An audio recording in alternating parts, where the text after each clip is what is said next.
¿Qué tal amigos? ¿Cómo están? Bienvenidos a su programa Verdades Bonjour Divinas. les amis, Los bienvenue à saludamos votre doctor Alejandro programme Tomasini, Vérité divine. Alejandro Bonjour Torres docteur y su Tomassini, bonjour servidora Alexandre Alessandra López. et je vous salue Continuamos moi-même, con lo que se Alexandra quedó Lopez. pendiente Nous en continuons miércoles avec pasado, ¿verdad, ce doctor? que nous Así avons es. euh, Hemos ido partagé mercredi dernier. vimos primero lo On que a era vu la d'abord voluntad, o ce sea, qu'était la volonté, cómo la define Jesús. comment Jésus Después définit tratamos de la volonté. mostrar que todo esto que Ensuite, se nous nos ha avons revelado montré está que dentro tout ce de qui nous a été révélé doctrina de la Iglesia dans le católica. livre du ciel Y se ahora trouve estamos dans la doctrine prácticamente et la empezando tradition de a l'Église. ver qué es lo que dice Et Luisa. maintenant, on va voir qu'est-ce que Porque dit el programa Louisa. anterior terminamos Parce con que, que avec les con todo lo que programmes habíamos précédents, visto, nous podríamos avons vu que ya tout ce que nous pensar que avons ese vu, segundo on pourrait Pentecostés penser que se qu'il nos ha s'agit anunciado, de cette deuxième decíamos que en las Pentecôte que apariciones nous de la a Virgen annoncé y la Vierge también en las Marie dans revelaciones de la certaines Virgen al apparitions, Padre Gobi.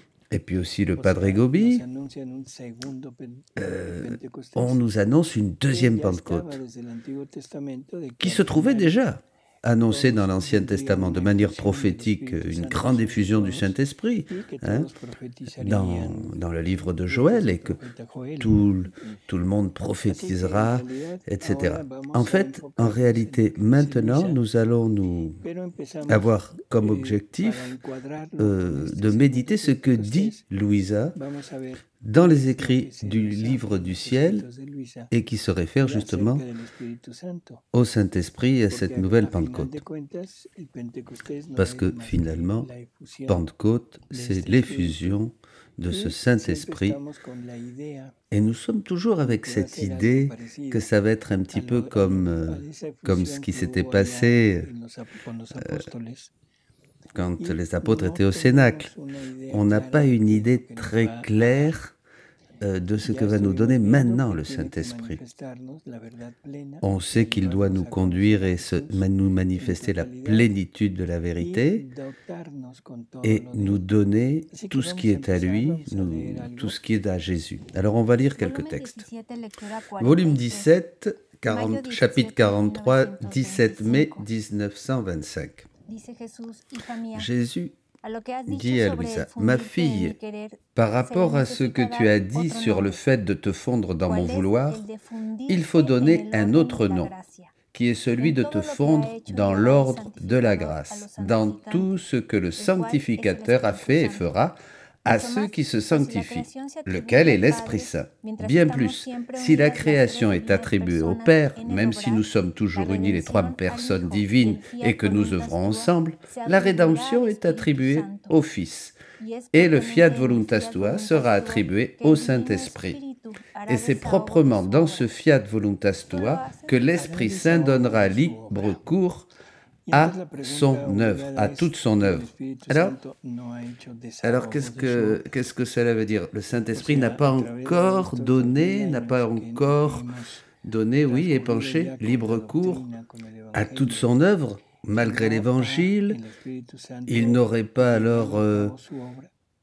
mené à Él bien ya et à nos ha terme ido toute son œuvre, enseñando poco a poco esa verdad ce qu'il plena nous a y enseigné Jesús peu à nos peu, dejó dicho que comme il dit dans este l'Évangile, Espíritu cette es el que nos plénitude de iba vérité, c'est a l'Esprit revelar y nos qui iba a doit nous llevar révéler hasta esa verdad. et nous Todavía conduire no. à toute cette Todavía vérité. no. Cette vérité, ben non, pas encore.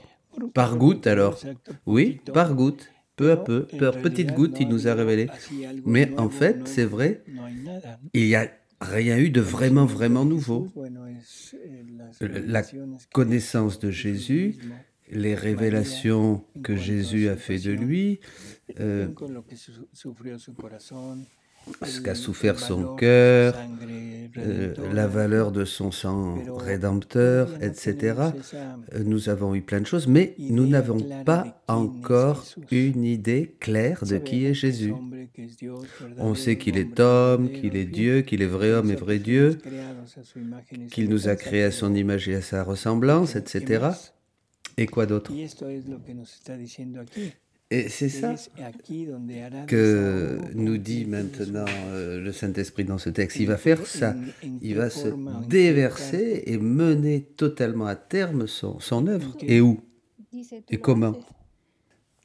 il dit, Cuando Hmm, viniendo ante la Suprema tu le Majestad, fais quand dice, en venant vengo a devant la corresponder en majesté amor a todo suprême, lo que tu hace el dis, santificador je a los viens pour santificantes. correspondre en amour à tout ce Vengo a que le entrar en el orden de la sanctificateur fait gracia aux para poderos sanctifiés. dar la Je gloria viens y pour la entrer dans correspondencia l'ordre de del la amor, grâce como si afin de vous todos se donner la hubiesen gloire hecho et la salvos, correspondance d'amour comme si y a tous étaient repararos devenus saints, por todas las et pour vous oposiciones, réparer las pour toutes les oppositions, incorrespondencias a la les gracia. non-correspondances à Y la por cuanto grâce. está en ti, Et buscas parce en qu'il est nuestra en toi, voluntad los actos de cherche la gracia dans del notre Espíritu volonté les actes santificador de para grâce de hacer l'Esprit tuyo su sanctificateur dolor, pour faire sus tienne gemidos secretos, sa sus douleur, ses suspiros gémissements angustiosos secrets, en ses el fondo soupirs de los angoissés au corazones, fond des al cœurs verse tan en mal se voyant acogido. si mal Y accueillis. como el primer acto Et que comme le hace es premier llevar acte nuestra qu'il fait voluntad est de como acto porter completo notre de volonté su comme un acte complet de sa santificación, al verse sanctification, rechazado, lorsqu'il se gime voit con rejeté, gemidos il inenarrables. gémit avec des Y tú, en tu gémissements infantil sencillez, indicibles. le dices, Et toi, avec ta simplicité enfantine, tu dis, attends, ¿Dónde hará desahogo completo el où est-ce qu'il Espíritu fait Santo en el vraiment fiat ce voluntas tuum? déversement total Que se dans le haga fiat tu voluntas voluntad tua, como en el cielo, así dans en la le tierra. que ta volonté soit Y faite sur la luego terre ya comme au nos ciel. está poniendo Et lo que hace ensuite, Luisa,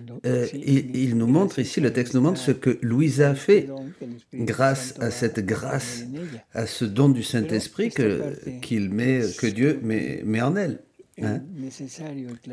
Mais ici, c'est important de clarifier quelque chose. Il dit, los actos de la gracia del Espíritu Santificador. Les actes de la grâce de l'Esprit sanctificateur pour faire tienne sa douleur, ses gémissements secrets, ses soupirs angoissés au fond des cœurs, en se voyant si mal accueillis. Et après, qui est cet Esprit sanctificateur? C'est l'Esprit Saint. Voyez, cet Esprit qui vient nous donner toutes ces possibilités de pouvoir payer à Dieu, de pouvoir correspondre à Dieu en amour, en gloire, en honneur. Et c'est là où il va réaliser son travail à travers nous. Voyez, enfin, l'Esprit Saint, il veut déverser, il veut terminer son œuvre, cette plénitude de vérité, c'est-à-dire l'homme-Dieu, et que cet homme-Dieu qui veut nous multiplier, il veut nous multiplier sa vie en nous, il veut nous faire comme lui. Hein? Pas seulement l'image en l'a, mais surtout la ressemblance, qui est vraiment une ressemblance dans l'agir, hein, une manière d'agir divine. Et toi, tu diras, Esprit sanctificateur, fais-le vite, je t'en supplie, fais connaître ta volonté à tous, afin que, la connaissant, ils l'aiment et acceptent ton premier acte de complète sanctification. C'est ça. Le premier acte que va faire le Saint-Esprit, c'est nous donner la divine volonté comme acte complet à chacun de nous. C'est son travail, c'est son œuvre fondamentale. C'est votre sainte volonté. Ma fille, les trois divines personnes, nous sommes inséparables et distinctes à la fois. Et ainsi, nous voulons manifester aux générations humaines les œuvres que nous faisons pour elles. Et que tout en étant unis entre nous, chacun de nous veut manifester distinctement son amour et son œuvre envers les créatures. Trois personnes distinctes. Oui. Donc, dans le « que ta volonté soit faite sur la terre comme au ciel », dans cette œuvre, c'est là où l'Esprit va déverser totalement toute son œuvre. On peut donc considérer cela comme une deuxième Pentecôte. Voyez, il y a une autre lecture où Jésus nous parle de cela. On va la lire. 1741.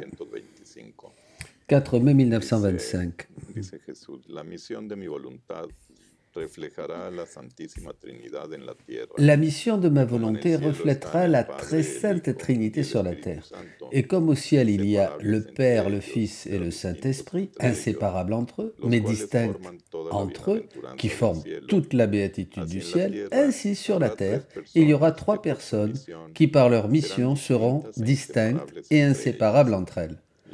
La Vierge, avec sa maternité, qui reflète la paternité du Père Céleste et renferme sa puissance pour accomplir sa mission de mère du Verbe éternel et co-rédemptrice du genre humain. Mon humanité, pour la mission de Rédempteur, qui contient et a enfermé la divinité, et le Verbe, sans jamais se séparer du Père et de l'Esprit Saint, manifeste ma sagesse éternelle, ma sagesse céleste, en ajoutant le lien qui me rend inséparable de ma maman, toi et toi, pour la mission de ma volonté. L'Esprit Saint donnera libre cours à son amour en te manifestant les secrets, les merveilles de ma volonté, les biens qu'elle contient, pour rendre heureux ceux qui voudront connaître tout le bien que contient cette volonté suprême, pour l'aimer et la faire régner parmi eux, en offrant leurs âmes pour la faire habiter dans leur propre cœur, afin de former sa vie en eux, en ajoutant le lien d'inséparabilité entre toi, la mère et le Verbe éternel. Bon, qu'est-ce qu'on a là? On a cette répétition de la Trinité sur la terre. Dieu voulait une Trinité sur la terre. Jésus nous dit que, en voyant les biens tellement grands qui se passent dans les trois personnes au sein de la Trinité, il a voulu une Trinité sur la terre. Et il a mis Louisa, parce que là il parle à Louisa, et il met Louisa parce qu'en elle, l'Esprit Saint va déverser totalement son amour. Il va manifester tout son amour. Et qu'est-ce que c'est l'amour? C'est se communiquer, c'est une communication. Qu'est-ce qui contient l'Esprit Saint? Quelle est la substance de l'Esprit Saint? Qu'est-ce qui va donner? La vie divine. La vie divine, bien sûr, parce que la vie divine se forme entre les deux actions du Père et du Fils. Et c'est ça que contient le Saint-Esprit. Et c'est ça qu'il va donner. Vous comprenez? Il va donner cela à Louisa, et après Louisa, tous ceux qui veulent vivre dans la divine volonté. Parce qu'il y a des personnes qui pensent que le Saint-Esprit donne autre chose, et que le Saint-Esprit a quelque chose qui lui est propre, qui lui appartient en propre. En fait, non. On va aux paroles de Jésus dans l'Évangile, quand il dit « J'ai encore beaucoup de choses à vous dire, le Saint-Esprit vous communiquera peu à peu la plénitude de la vérité, tout ce qu'il doit vous donner. Et il ne parlera pas de lui, il parlera de ce qui est à moi. Et je dis ce qui est à moi parce que tout ce qui est du Père est à moi. Vous voyez, c'est ça la manifestation de ces deux grandes œuvres de Dieu.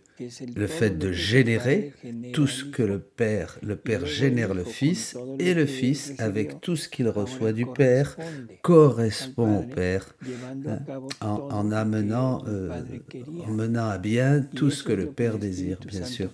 Et c'est ça que contient le Saint-Esprit. Et donc la seule chose que le Saint-Esprit a en propre, c'est sa mission, son travail, son œuvre. Et son travail, son œuvre, c'est de partager, c'est de communiquer la vie divine. Voilà. Ensuite, dans la même lecture, mais un petit peu plus loin, il est dit, voilà, sois attentive, sois donc attentive, car il s'agit de sauver, mettre en sécurité, on peut dire, cette volonté éternelle qui, avec tant d'amour, veut habiter dans les créatures, mais qui veut être connue. Elle ne veut pas être une étrangère, mais veut donner ses biens et se faire la vie de chacun. Mais elle veut ses droits, sa place d'honneur.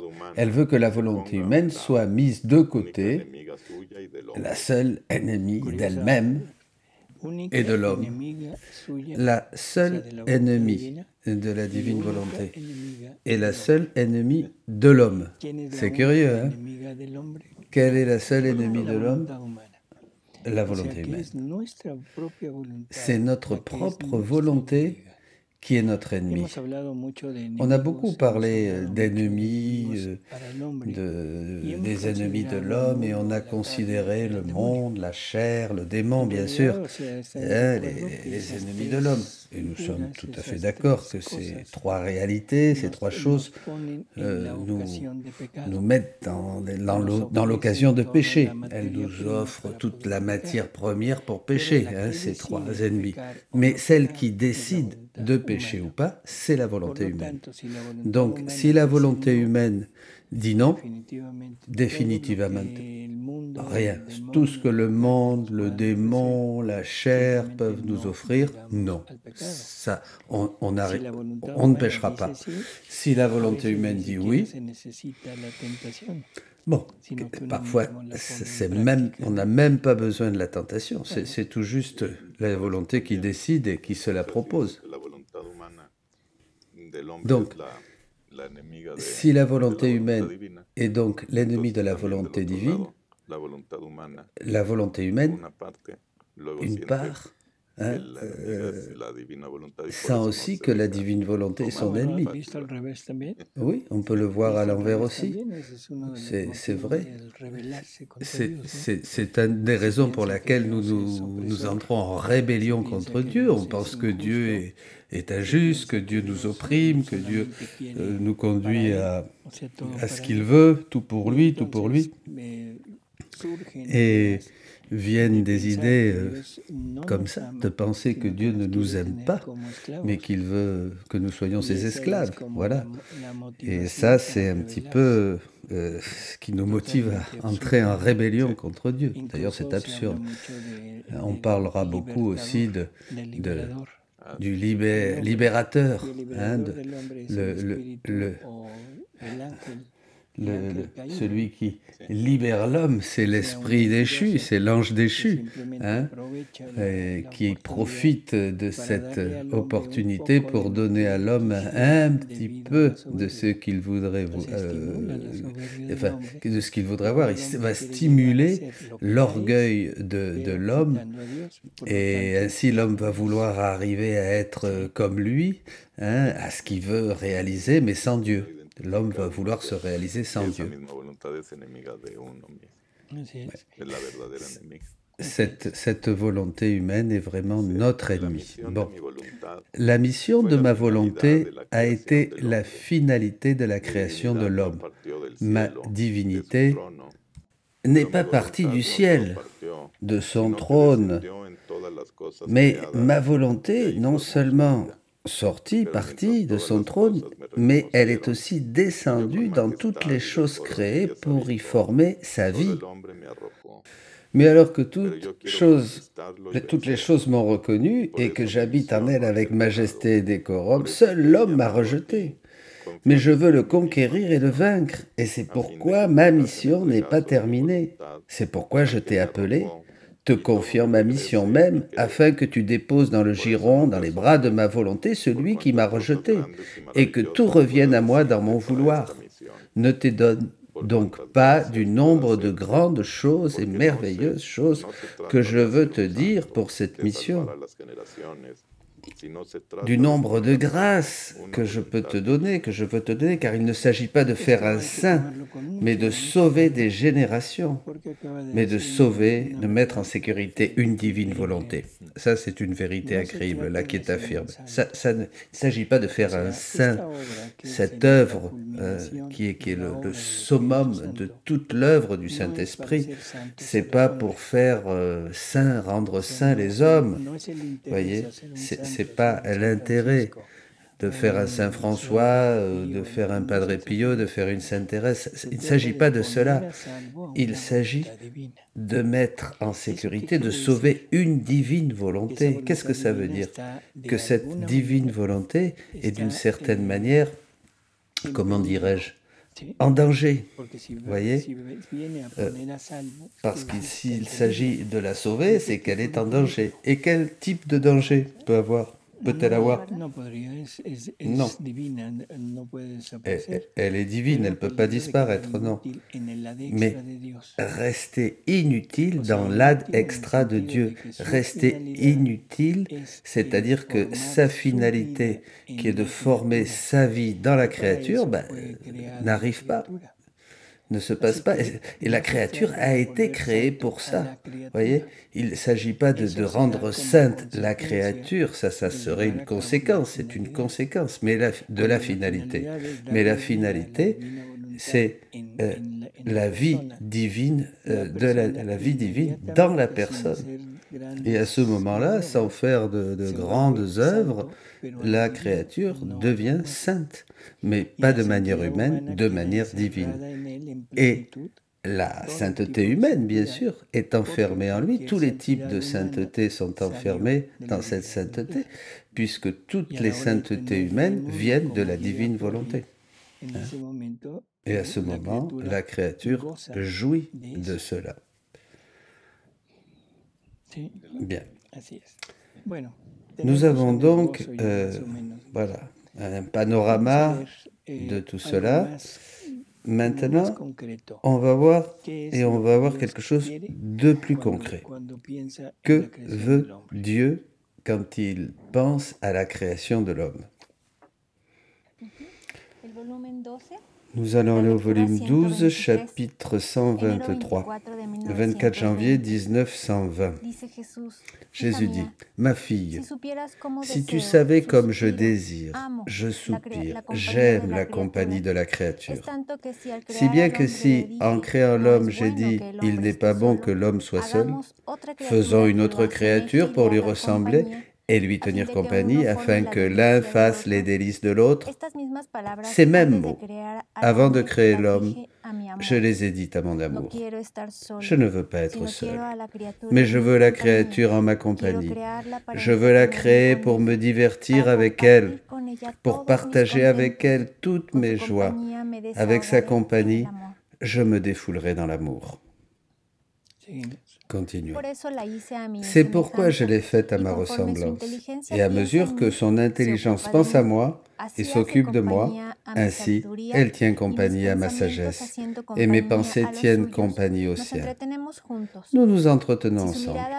Si son regard me regarde et regarde les choses créées pour m'aimer, je sens la compagnie de son regard. Si la langue prie, enseigne le bien, je sens la compagnie de sa voix. Si le cœur m'aime, je sens sa compagnie dans mon amour, et ainsi de tout le reste. Mais si au contraire, elle fait le contraire, je me sens seul, comme un roi abandonné. Ah, combien me laisse seul et ne me connaissent pas. Il ne veut pas être seul, voyez. C'est quelque chose qui nous intrigue. On a toujours pensé que la divinité, que Dieu, dans son bonheur trinitaire, a tout. Il n'a besoin de rien. Et cependant, il y a une phrase qui va nous laisser un petit peu douter de cela.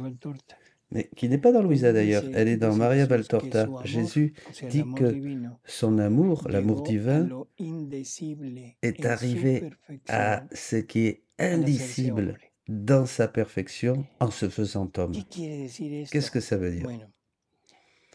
D'arriver au maximum, c'est-à-dire, ça voudrait dire que la perfection totale de l'amour de Dieu, c'est quand le Verbe éternel se fait chair, se fait homme, quand Dieu se fait homme. Voyez? Alors pourquoi? Quel est ce plus que donne l'humanité à la divinité? Jésus, il nous le dit. Il nous dit que le bien, pour être complet, il faut l'avoir à l'intérieur et à l'extérieur. Vous voyez? Un bien qui est seulement à l'intérieur, il n'est pas complet. Un bien. Le bien, il faut qu'il soit à l'intérieur et à l'extérieur. Donc Dieu voulait, à part en plus de tout ce que Dieu a dans son intérieur, il voulait le manifester à l'extérieur. Et cette manifestation extérieure, c'est cette humanité qu'il va créer, qu'il va générer. La première humanité qui va se former en Dieu, c'est sa propre humanité. En lui, grâce à cette humanité, il va se mettre en relation avec tout. Et l'humanité de Jésus, c'est l'ad extra de Dieu. Vous voyez, si nous nous rappelons les paroles de Saint Paul, on va voir comment on voit au loin un petit peu ça, à l'horizon, quand il dit que en Jésus, dans le Christ, il a tout créé, que tout a été créé pour lui, par lui et en lui. Vous voyez? Donc, que la création que nous connaissons, d'une manière, elle est à l'intérieur de l'humanité de Jésus. Elle a été créée dans l'humanité de Jésus. Pas au sens matériel, bien sûr. Hein? Non. Mais d'une certaine manière, elle est en lui, parce qu'il est l'ad extra de Dieu et tout a été créé pour lui, par lui et en lui. Vous comprenez? Et maintenant, nous, dans cet ad extra, Jésus, il est seul. Il est tout seul dans cet ad extra, parce que si on voit ce qu'il nous dit là, il nous dit ces mêmes paroles, avant de les dire à l'homme, nous nous sommes dit, je l'ai dit à mon amour. Je veux la créature je veux la compagnie de la créature. Qui c'est qui parle? Jésus. Je veux la créer pour m'entretenir avec elle, pour lui partager toutes mes joies. Avec sa compagnie, je pourrais me déverser, m'épancher totalement dans l'amour. Pour cela, je l'ai fait à ma ressemblance. Vous voyez, celui qui parle, c'est Jésus, là. À l'intérieur, la divinité est complète. Elle n'a besoin de rien. Mais dans l'ad extra de Dieu, hein, vous comprenez, hein, l'ad extra, je veux dire, il n'y a pas quelque chose qui est en dehors de Dieu, hein, mais l'humanité de Jésus est ad extra, et en elle, voilà, nous sommes tous créés. Et il veut maintenant cette compagnie, mais une compagnie qui est à sa ressemblance. Et c'est pour cela qu'il nous crée à son image et à sa ressemblance. Vous voyez, c'est fabuleux, c'est extraordinaire. D'abord, Dieu ne veut pas être seul. C'est pour cela qu'il se fait homme. Il prend une humanité, pas comme la nôtre. Attention, une humanité parfaite. Pour qu'il puisse développer ses œuvres, mais dans cet ad extra qui lui appartient. Hein.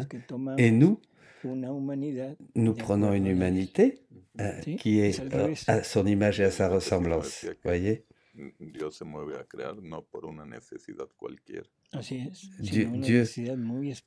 Dieu ne va pas créer pour n'importe quel besoin, mais pour quelque chose de très particulier.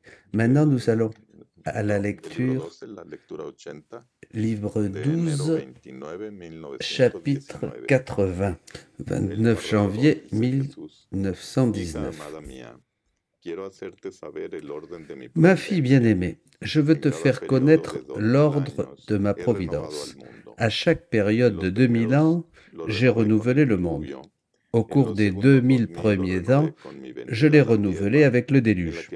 Au cours des seconds 2000 ans, je l'ai renouvelé avec ma venue sur la terre, dans laquelle j'ai manifesté mon humanité, de laquelle, comme à travers de tant de fissures, transparaissait ma divinité.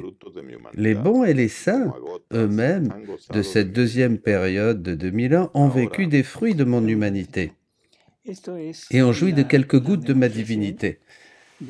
Attends, ici, c'est la démonstration, c'est la confirmation de ce que Jésus a dit dans la dernière scène. J'ai encore beaucoup de choses à vous dire, mais maintenant vous ne pouvez pas. Qu'est-ce qu'il a dit là?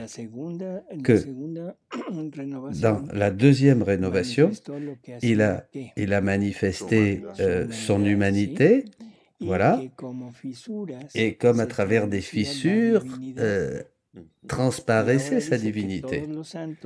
Et il dit que tous les saints, les bons et de cette époque ont vécu des fruits de son humanité, à l'ombre de son humanité. Mais ils ne connaissaient pas sa divinité à l'intérieur, comment son humanité agissait avec sa divinité à l'intérieur, voyez? Bon. Maintenant, nous sommes proches de la fin de la troisième troisième période de 2000 ans. Et il y aura un troisième renouvellement. D'où la confusion générale, qui n'est rien d'autre que la préparation du troisième renouvellement. Et si dans le deuxième renouvellement, j'ai manifesté ce que faisait et souffrait mon humanité, et très peu ce que ferait ma divinité, la divinité, maintenant dans ce troisième renouvellement, après que la terre ait été purgée et dans une grande partie détruite la génération actuelle, je serai encore plus généreux avec les créatures. Et j'accomplirai le renouvellement en manifestant ce que ma divinité a fait, dans mon humanité.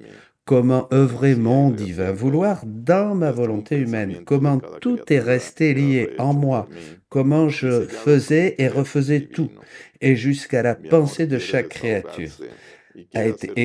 Jusqu'à la pensée de chaque créature a été refaite par moi et scellée par mon divin vouloir. Mon amour veut s'épancher et veut faire connaître les excès de ma divinité que ma divinité opérait dans mon humanité, pour le bien des créatures. De quoi il s'agit? De la partie intérieure, où la divinité œuvrait dans son humanité, mais d'une manière silencieuse et cachée. Il ne s'agit pas, voyez, de seulement sauver l'homme. Ce n'était pas seulement le salut de l'homme qui était prévu et pour laquelle travaillait cette divinité. La divinité travaillait à la restitution de l'homme à son point d'origine, comme il était en Adam, pour amener l'homme à ce moment, à ce point d'origine et lui redonner tous les dons, toutes les grâces, tout ce qu'il avait au début. Donc il ne s'agit pas seulement du salut, mais de la restitution du retour de l'homme à son point d'origine. Et ça, on ne le savait pas. On n'avait pas connaissance de toutes ces choses-là, de ce que faisait la divine volonté dans l'humanité de Jésus et comment il pouvait refaire chacun de nous. Et c'est ça le troisième renouveau.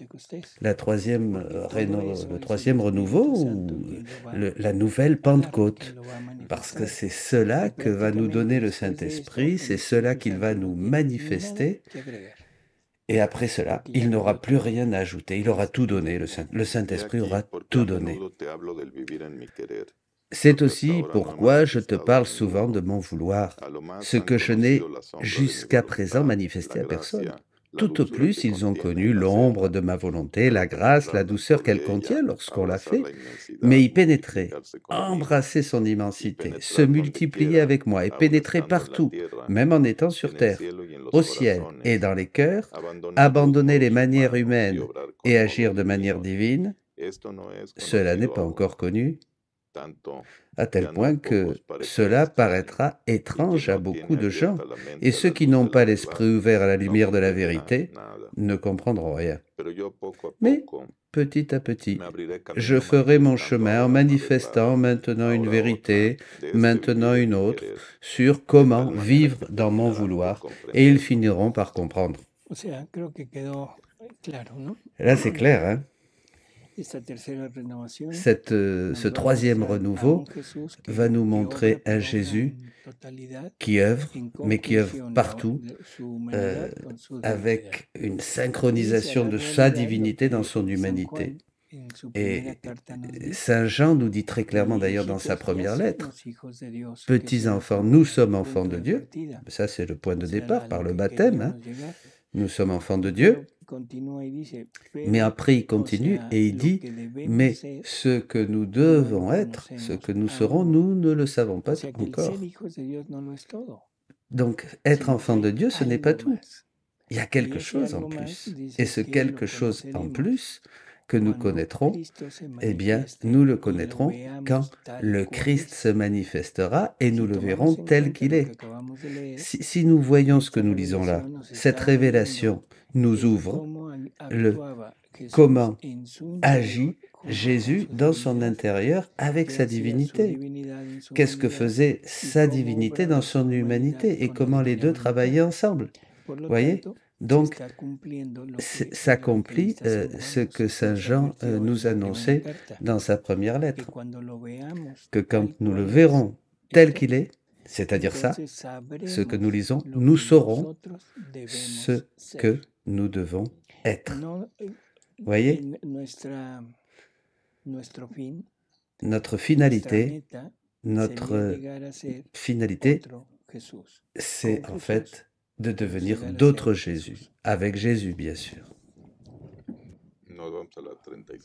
Nous allons au volume 35, chapitre 25, 28 décembre 1937.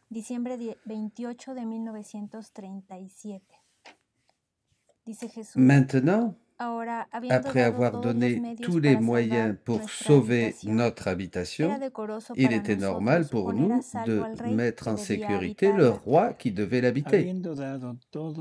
Ayant donné tous les moyens pour sauver notre habitation. Qu'est-ce que c'est cette habitation? C'est la créature, c'est nous. Maintenant, il faut que je mette aussi en sécurité et que je sauve le roi qui doit l'habiter. Une habitation sans personne qui l'habite, ça n'a aucun sens. Ça n'a aucun sens de l'avoir sauvé.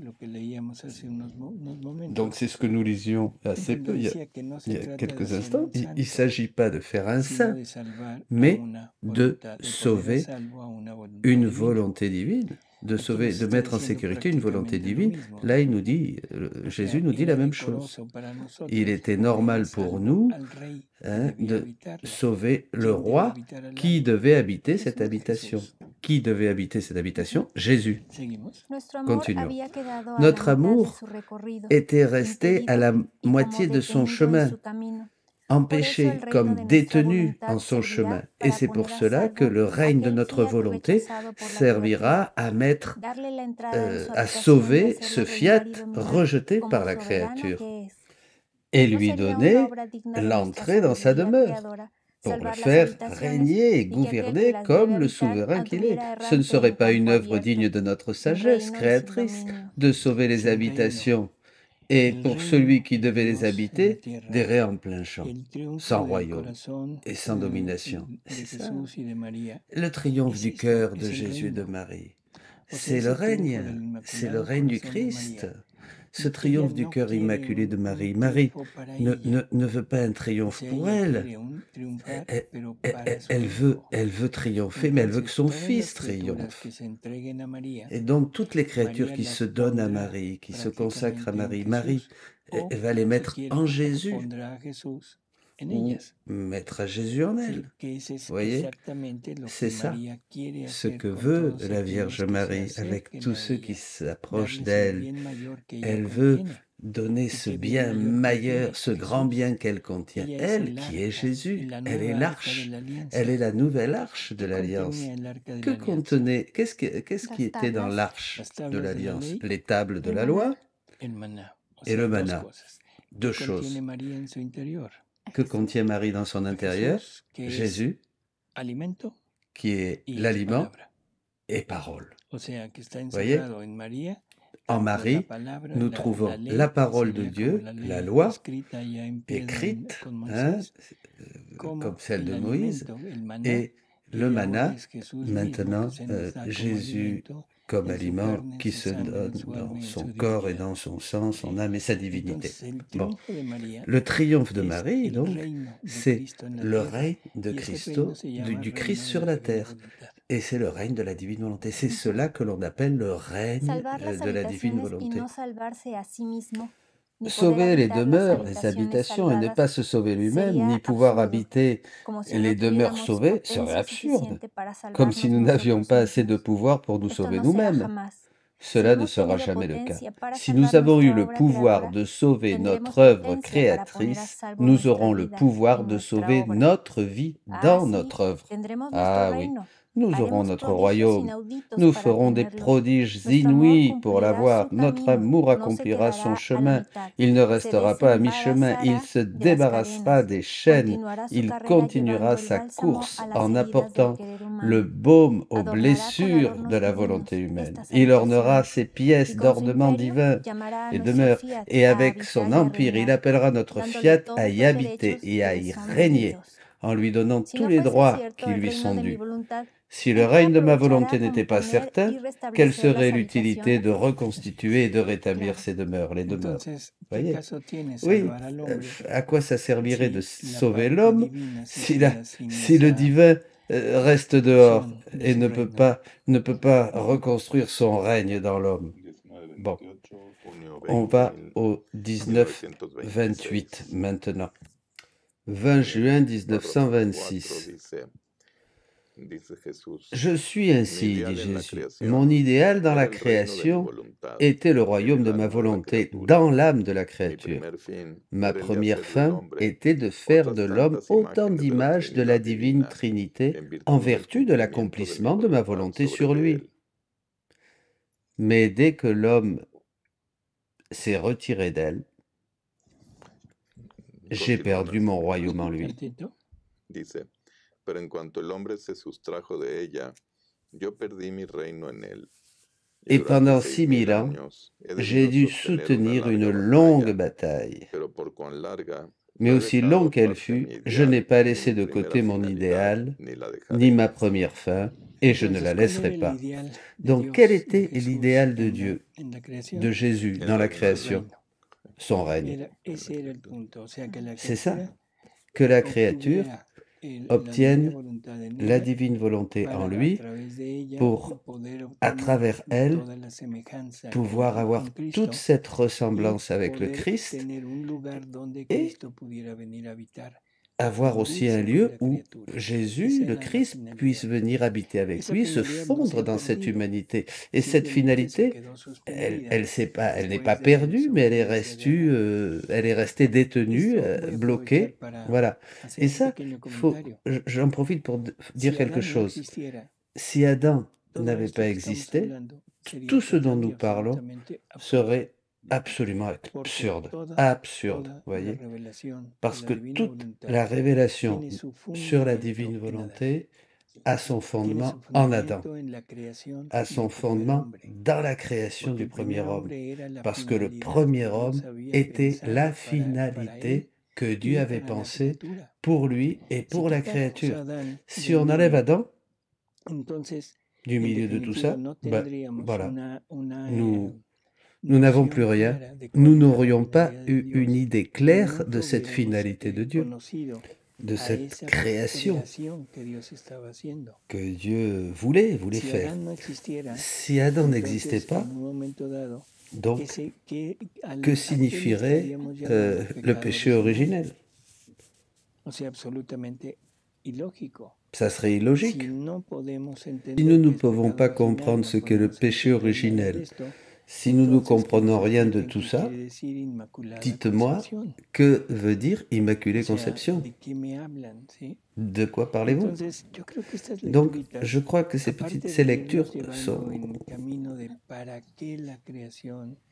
non seulement nous amènent à comprendre la création, mais aussi le pourquoi de la divine volonté et aussi la réalité de Adam dans notre monde comme une personne individuelle, une création de Dieu, bien sûr. On continue avec la lecture du volume 34, chapitre 26, 14 mars 1937. Ma volonté est une tendre mère qui possède en elle-même la longue génération de ses vies, qu'elle veut sortir à la lumière pour former la longue génération de ses enfants qui devraient former son royaume. Et par conséquent, ma volonté cherche la créature qui lui prêtera ses actes. Mais sais-tu pourquoi elle va chercher les actes de la créature?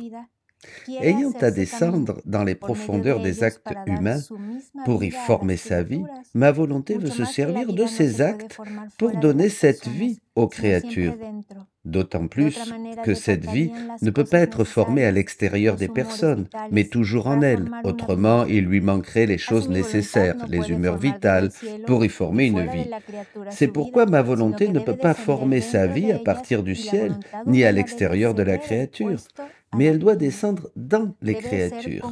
Et la volonté humaine doit céder la place à la volonté divine, doit participer avec elle, car nous ne voulons pas forcer les choses. Et lorsque nous avons trouvé cette créature, qui peut te dire ce que nous faisons alors, les grâces que nous déversons, le bien que nous lui voulons. Il ne s'agit pas alors d'œuvres, mais de vie à former. Et c'est pourquoi nous ne nous épargnons rien. Et ce n'est qu'au ciel que la créature saura tout ce que nous avons fait. Oui, bien sûr, dans cette vie, c'est au ciel. Dans cette vie, nous n'aurons pas cette vue spirituelle, cette vision spirituelle pour voir le résultat de nos actes et ce à quoi les effets de nos actes et comment nos actes sont transformés. Hein? La transformation de nos actes. Oui.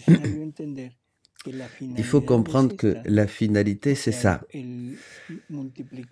Multiplier des vies divines comme autant d'actes qu'a la créature qui fait la créature dans la divine volonté. Qu'est-ce qui nous reste avec tout ça?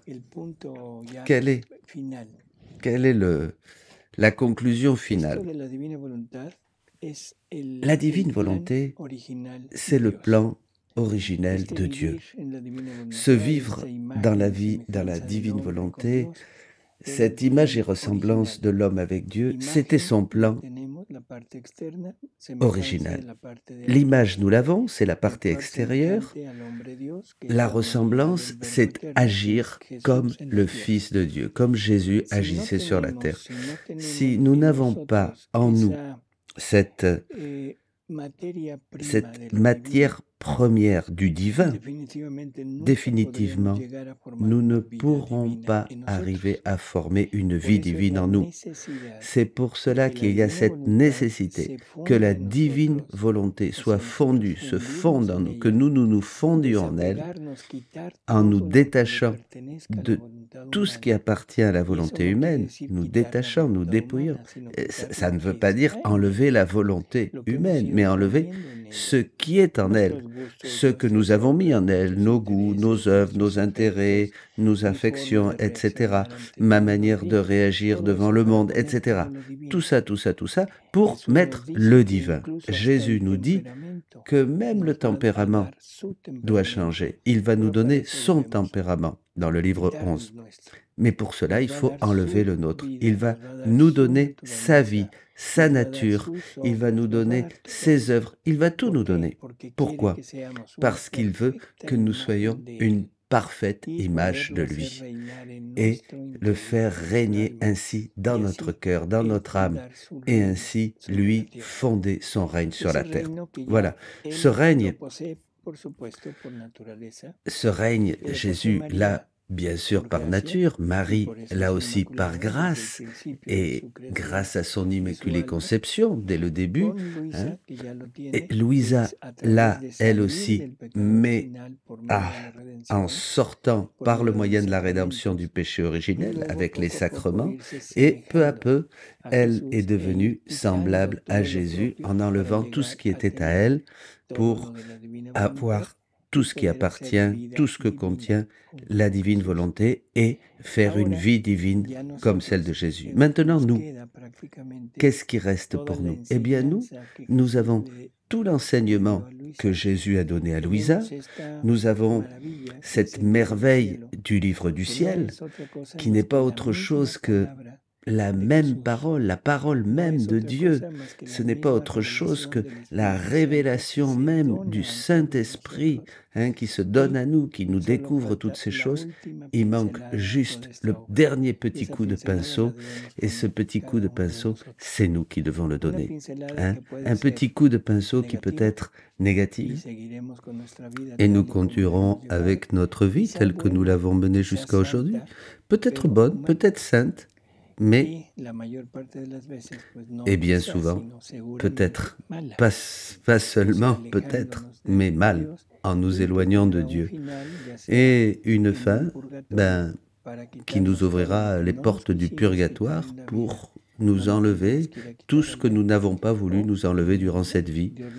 Nous le vivrons au purgatoire. Et peut-être, si nous ne voulons pas, ça peut être une condamnation éternelle. Ça, c'est la finalité de Dieu. c'est la finalité de Dieu qui a créé l'homme. Voilà, nous avons donc maintenant un cadre, un panorama de ce qu'est la divine volonté. Nous voyons que cela entre parfaitement dans notre doctrine chrétienne et nous voyons cette finalité que Dieu a pour pouvoir réaliser ce plan merveilleux. Et maintenant, nous avons cette révélation entre nos mains. Et on devrait être très, très, très chanceux, très heureux de recevoir, cette révélation durant notre vie sur la terre. Voilà. Eh bien, mes amis, on vous remercie. Merci à tout le monde. Merci Alexandra, merci Alexandro, Paris et à bientôt au prochain programme. Ces programmes sont le résultat de toutes les questions que nous avons reçues dans Dialogue divin et c'est pour ça que nous faisons ces résumés pour pouvoir vous aider. Voilà, c'est ça. Au revoir. Au revoir.